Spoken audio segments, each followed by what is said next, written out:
You're listening to the Monocle Daily, first broadcast on the 29th of January 2025 on Monocle Radio.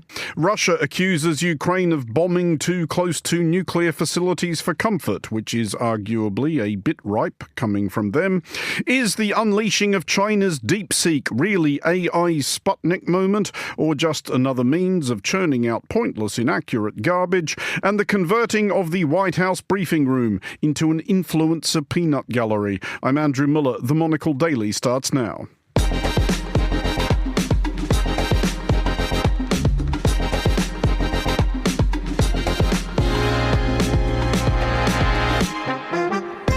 Hello and welcome to the Monocle Daily, coming to you from our studios here at Midori House in London. I'm Andrew Muller. My guests Isabel Hilton and Theo Usherwood will discuss today's big stories, and our On This Day historical series will reflect on the first ever performance of one of the most famous plays. Stay tuned, all that and more coming up right here on the Monocle Daily.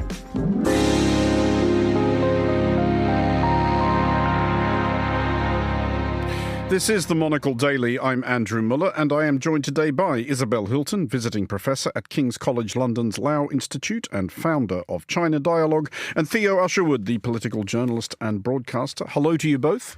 Hello. Theo, first of all, here in the UK, it is Growth Week.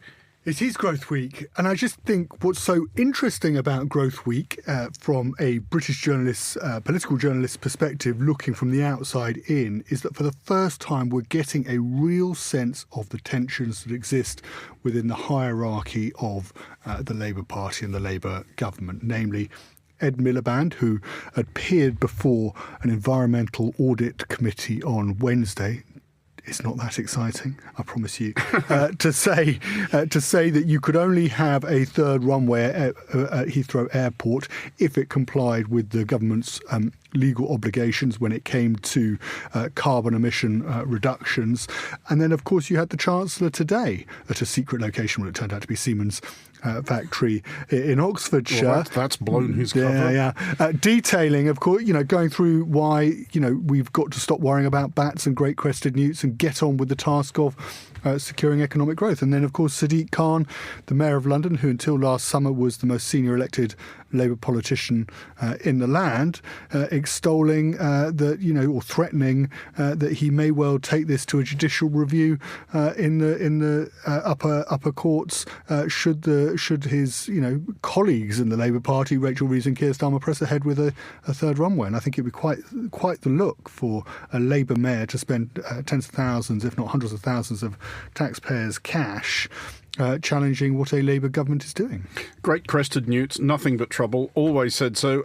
Isabel, you, as I understand it, are going to be participating in some sort of conclave in which growth will also be discussed. Indeed, but then possibly even great crested newts. I haven't seen them on the guest list, but I'm also everywhere. I'm also going to Oxfordshire to a meeting at Ditchley Park, which is very, very agreeable mansion where people get together to talk about things that matter to the nation, and growth is a subject of the next couple of days. So clearly it is a big obsession at the moment for the government. Is this one of those things where you all go to the woods and worship a burning owl at midnight? I think I missed that bit last time, yeah, but you could be right. Yeah. So I've always fancied getting invited to one of those, and it just never happens. But we will be starting in Russia, which appears to be down another oil refinery. A wave of Ukrainian drones struck the Lukoil depot in Kstovo on the south bank of the Volga River, about 800 kilometres from the Ukrainian border. At around the same time, another Ukrainian raid appears to have targeted energy infrastructure in Smolensk Oblast, the governor of which, Vasily Anokin, claimed that at least one Ukrainian drone had been shot down en route to a nuclear facility. Elsewhere, at least 2 civilian deaths were reported from another Ukrainian strike on Belgorod. Isabel, we will get to the nuclear aspect of this presently rather, but first, and I think we should always bear in mind that this could all, of course, stop tomorrow if Russia would just pack up and go home, but that has been now the case for 3 years. But until or unless Russia does that, Ukraine is sort of within its rights to keep whacking Russia's refineries, isn't it? Well, you might well argue that, since Russia has been attacking Ukraine's energy structure for nearly 3 years now. I mean, it's been targeting everything that makes life possible in Ukraine and makes the economy work, and that includes the energy infrastructure. So yes, I think that, it's high time that Russia felt some of the pain that it's inflicted on Ukraine. It makes Ukraine's supporters nervous, of course, striking deep into Russia, as they would argue they are doing. But I think that, look, we're seeing we're seeing positioning in advance of some expected talks, although everyone's denying that they're going to happen. But clearly, that's what's happening. Everyone's trying to get into the most advantageous position so they can sit around the table. We will come back to that, and it is one of the more dismal ironies of conflict that they do often accelerate towards what people think is the end, because everybody wants to negotiate from the best position possible. But one of the difficulties, I think, Theo, that Russia has created for itself in recent years is a general, communications philosophy that has simply made it impossible to believe anything they say about anything. So even if it is true that despite Ukraine's own history and vulnerability, they have deliberately or inadvertently targeted a nuclear facility, there's not really any reason to take Russia's word for that. Yes, and also to Isabel's point, given the atrocities that have been committed by the Russians and what the forces have done at the behest of Vladimir Putin, it's difficult to see how President Zelensky would not be well within his rights to order strikes targeting Russian infrastructure. Obviously, we're seeing an acceleration, as you say, Andrew, of the conflict ahead of talks. But I think there's also a real concern that, given the advancements that Putin has made in recent weeks and months, he may not be in any mood to actually sit down and make a compromise. To the point about Zelensky pressing ahead with these drone strikes and drone attacks, he can, of course, only continue to put up a resistance to Putin if that support is forthcoming from the United States of America primarily. Of course, there will be continued support from other NATO countries, but he needs that backing of Donald Trump. And I think what's interesting is actually how Donald Trump, if you think even as recently as when he won that presidential election, of course, there were those rather crass tweets from one of his sons where they said, your allowance is about to be cut. Actually, we've seen a shifting of the Trump position to say that he wants Putin to come to the table and negotiate a peace. Otherwise, he's going to implement significant economic sanctions against Russia. But of course, China continues to do business with Russia. Other countries within the BRICS economies continue to do business with Russia. It is far from isolated economically. And even if, the concern has got to be, I appreciate that Trump has, seen and praised as being, a key participant. Even Keir Starmer is recognising it in the ceasefire negotiated in the Middle East. But it is, I think, a different proposition, negotiating a ceasefire with Putin or some sort of cessation of hostilities between Putin and Zelensky.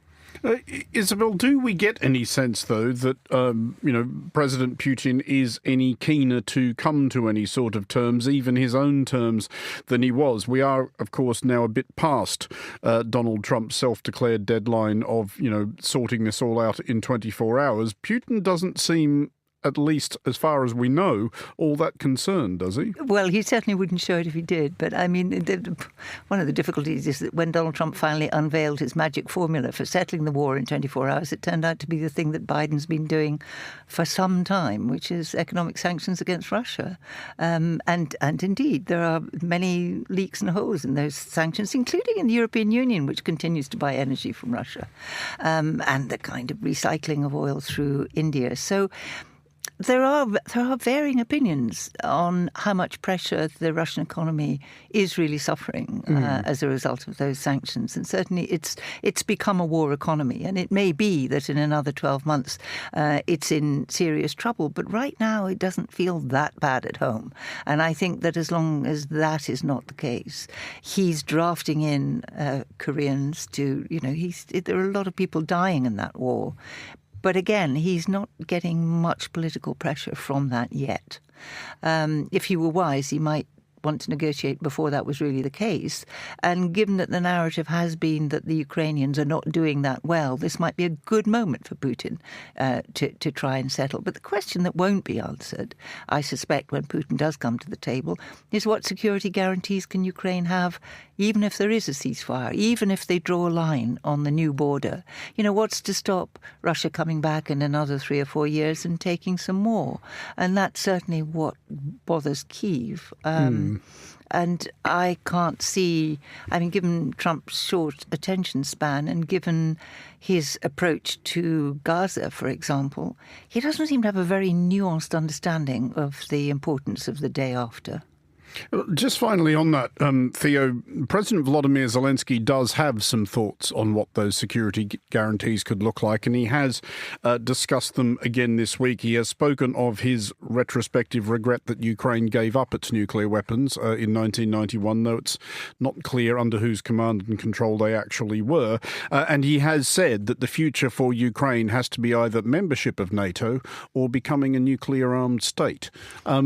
If Russia is invited to pick one of those, which one do you think it might pick? I think I would imagine that it would go for the former, that it would go for Zelensky or Ukraine becoming part of NATO. I would be reticent to see how Putin could allow, given that the whole expansion, the narrative he's put forward about the expansion of the West, how he would just simply give carte blanche to the idea that Zelensky and Ukraine could join NATO. I think what may end up happening is that Ukraine becomes, I guess, a buffer between Russia and Western and Europe. But to Isabel's point, I also think that this idea about Trump's attention span and coming back for more, I think that isn't just a question that is in the back of Zelensky's mind. I think it's in the back of the leaders of a number of smaller Baltic states right across Europe, who are very worried that that Trump won't uphold the one for all and all for one narrative, Article 5 of the NATO agreement. And I think that's the real concern, is that yes, you could do a deal with Putin, but if the deal is too advantageous for Vladimir Putin, he's only going to be incentivized to come back for more later. Ukraine could become a nuclear state quite quickly. It has the technology. But I think that the biggest nuclear danger right now is actually from civil nuclear power plants, particularly Zaporizhzhia, which is in a very, very parlous condition. It's in Ukraine, now in Russian hands. It's had a cold shutdown, but it's damaged, and you can't just shut down a nuclear plant and leave it. And there's a great deal of concern in the International Energy Authority about what might happen at that very, very large nuclear plant. Well, via China now to the world of AI, which is still trying to assess the significance of the launch of DeepSeek, an apparently vastly cheaper version of ChatGPT, although with significant gaps in its knowledge on a few fronts, like the crimes of Mao Zedong, the large-scale incarceration of Uyghur Muslims, and occurrences in the vicinity of Tiananmen Square on June 4th, 1989. Though if you want chapter and verse on the perfidies of Albion circa the Opium Wars, it'll crank that out by the yard. The success of DeepSeek has prompted a monumental tanking of US AI stocks and no end of amusing whining from Silicon Valley tech bros that their work has been filched without permission. On behalf of every author on Earth, boo and indeed who. Isabel, is DeepSeek really the Sputnik moment of AI, as some have been fearfully claiming? Well, in the sense that it is a serious shock to the American psyche in sense of technological superiority, absolutely. I mean, the Sputnik was a shock to US amour propre, and it did result, as we know, in a kind of massive space program. So yes, whether the state will respond in the same way this time is quite different, I think, because we have Trump busy taking the state to bits. But the other place where tech stocks tanked, apart from the United States, and that was mostly Nvidia, which actually makes the chips, was Taiwan, unfortunately, because again the question of whether Taiwan's technological superiority will act as a silicon shield in the event that China decides that it's run out of patience on the question of recovery of Taiwan is that was a bit of a blow and a greater concern, because with Donald Trump in the White House, who knows whether he would actually defend Taiwan. So yeah, I think it's a big wake up moment. I like the thought that they did it faster and cheaper. Now there's a surprise. Theo, should we be braced then for an AI/tech equivalent of the space race? Yeah, and I defer to Isabel's knowledge on this, but the Taiwan is absolutely crucial, is it not, to the supply of chips to the Californian economy, which is worth, $3 trillion when I looked it up. So all of those tech bros and more broadly, the tech industry within California is reliant on Taiwan. And I know there's a sort of narrative within parts of the Republican movement that is fairly down on California. But it would be interesting to see whether Trump, who of course has changed his position a bit on Russia, has also changed his position somewhat on China, namely around TikTok, actually recognises the threat to the US economy of China actually coming to try and take over Taiwan. I think that would be, there's one thing, DeepSeek being a cheaper alternative, the little to American Fortnum & Masons when it comes to, artificial intelligence. But there's another thing saying that it's going to completely take over, and American artificial intelligence isn't going to be able to function in any meaningful way because it can't actually get the hardware in order to do so. And I think that those are two different propositions. At the moment, we're dealing with the first one, and it'll be very interesting to see. I would expect Trump to act fairly swiftly to prevent the second one from ever materialising. Isabel, in the event of a full-blown tech race, i.e. China versus the West, China will be at something of an advantage, won't it, in terms of just the educated workforce you need to succeed at this, in terms of certainly quantity and very probably quality. The Chinese are, they've been working on this for some time. The quality is certainly advancing, and they famously have more engineers than the rest of the world put together, and they file more patents. Not all of those patents are really, worth the paper they're written on, and they're Chinese rather than internationally recognized patents.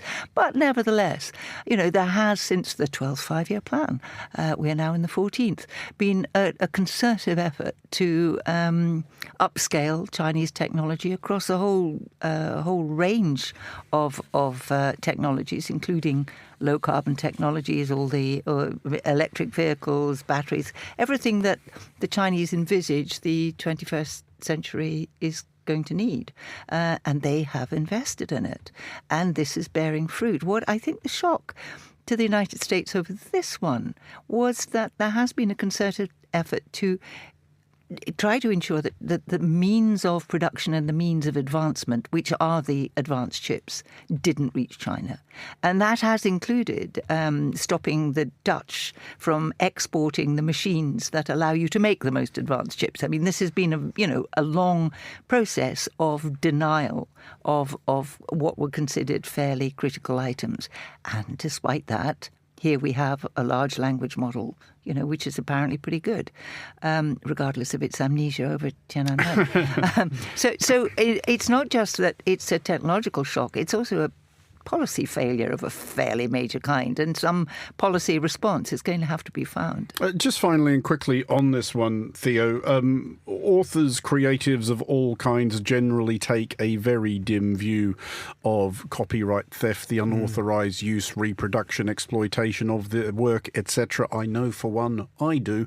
Is this an occasion on which we are allowed to find it funny? We could find it funny. I'd also find it fairly worrying. Especially if you're of the view that it should be that this technology in its most advanced forms and its capabilities in their most advanced forms are better held within, can be more safely held within the hands of American corporations over the Chinese state, then it would be, I would consider it worrying that China can make advancements and copies at this pace, because ultimately, AI is going to completely revolutionise every sector of our lives over the next 5, 10, 15 years. And I would have, maybe I'm being just a sort of post-war child, post-Cold War child in this, but I would sooner have that in the hands of American corporations than the Chinese state. Well, to the United States, where the newly installed White House spokesperson Caroline Leavitt has hosted her first press briefing and in so doing signalled a rearrangement of the seating in the press room. Alongside the usual suspects, which is to say legacy media, hidebound by such tiresome frivolities as editing, fact-checking, vague interest in the parameters of verifiable reality, will henceforth sit influencers, podcasters, bloggers and sundry yahoos. Leavitt justified the move by noting a Gallup poll suggesting that the trust of Americans in mass media had slumped to all-time lows and that people would much rather have their seething prejudices reinforced by some gibbering clown with a TikTok account. I am paraphrasing somewhat. Isabel, what could possibly go wrong? Well, I think for the time being, it's going rather swimmingly. Remember that Steve Bannon some years back said the enemy is not the Democrats, the enemy is the media. And there has been a very concerted effort to discredit legacy media, and clearly, if public opinion is anything to go by, it's having some effect. And also, when Trump won, when that memorable day in November, when he won a second term, the people he thanked, including people like the Nelk Boys, Aidan Ross, Theo Von, Bussin' with the Boys, and Joe Rogan. Now, apart from Joe Rogan, he's made up a couple of those, surely. Possibly, but I hadn't actually heard of any of them except for Joe Rogan, and I'd only heard of Joe Rogan because of Trump's 3-hour, I think maybe not interview, conversation with Joe Rogan. So for the White House, these are friendly, soft. They are media figures who have very, very large followings and who depend on Trump for access. And, it's a bit like filling your senior positions with people of very little talent and very few job prospects other than the ones you're offering them.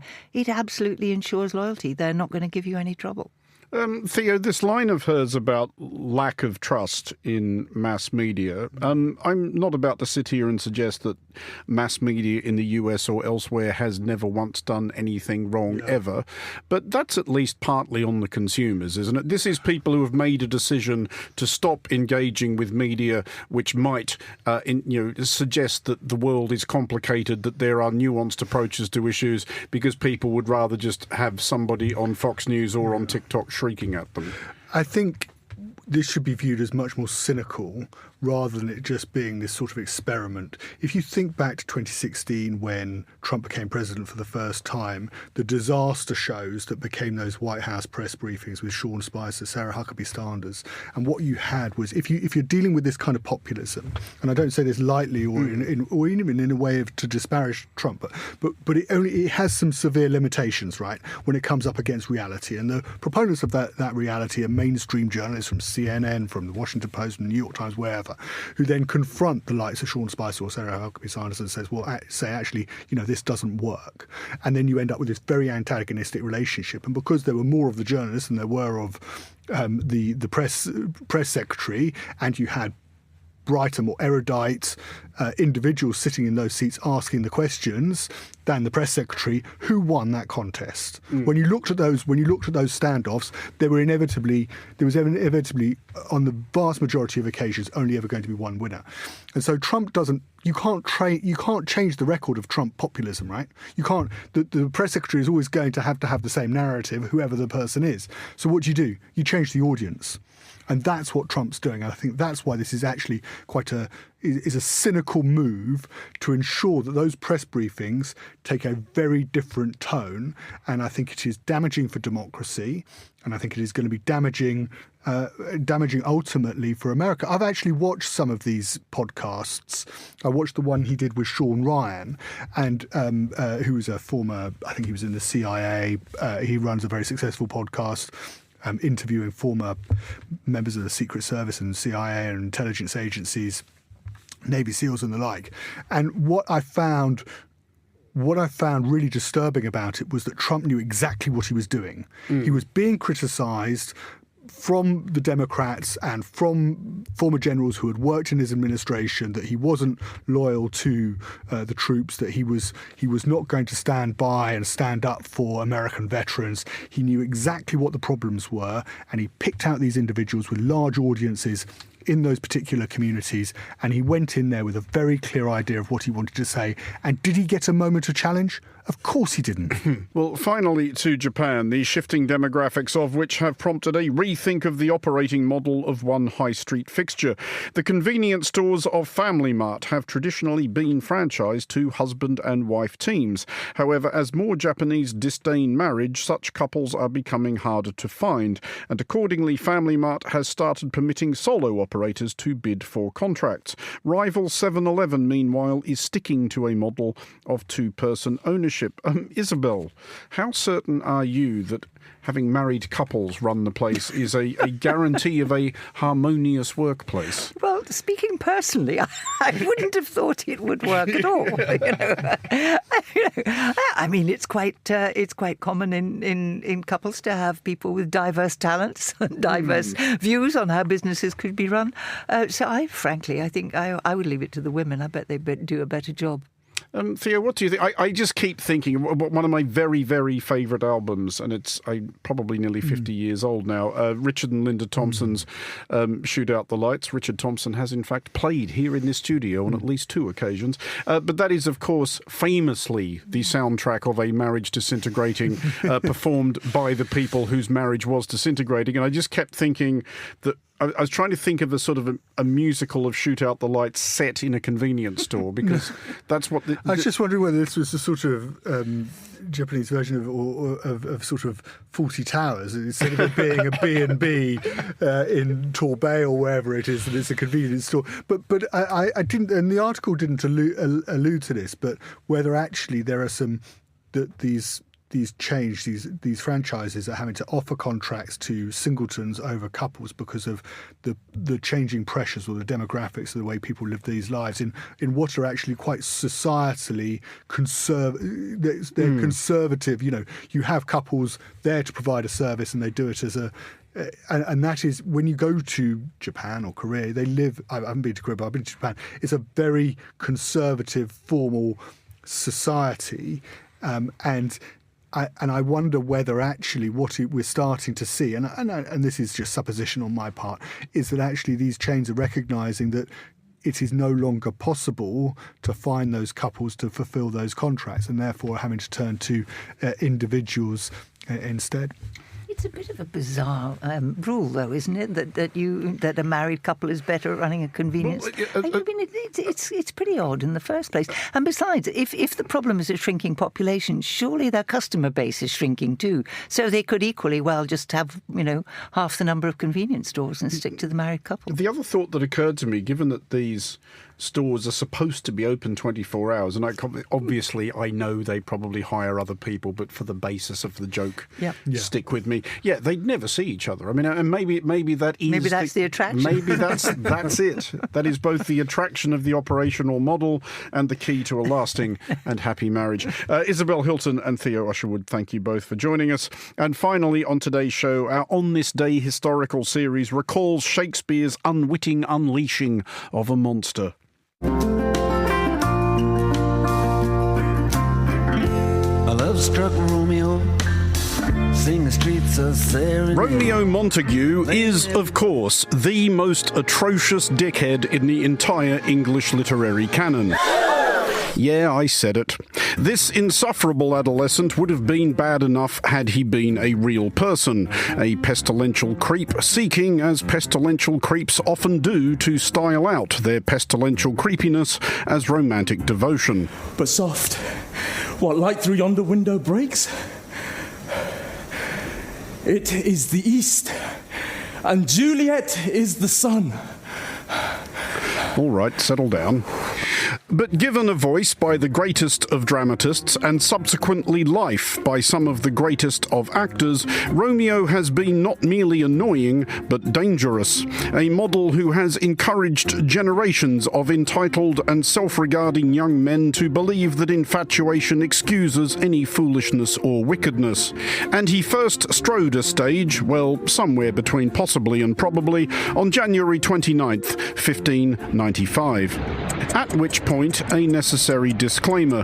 This particular on this day is less scientifically pinpointed to a particular date than most, swirling mists of time and so forth. But this day, 430 years ago, has a decentish chance of being the one on which one of the most famous lines in theatre was first declaimed. Oh, Romeo, Romeo, wherefore art thou Romeo? And while we will go ahead and admit that our source for this is basically the internet, the chronology does track more or less. The Royal Shakespeare Company reckons Shakespeare wrote Romeo and Juliet around the mid-1590s. London's theatres were not long reopened following nearly 2 years of closure for Black Death-related reasons. A plague on both your houses! Where did he get his ideas, etc. There would have been considerable anticipation among the crowd who packed, again probably the imaginatively named The Theatre in London's Shoreditch, don't look for it, it's not there anymore, to see this lurid tale of love across the divide of disputatious Veronese families.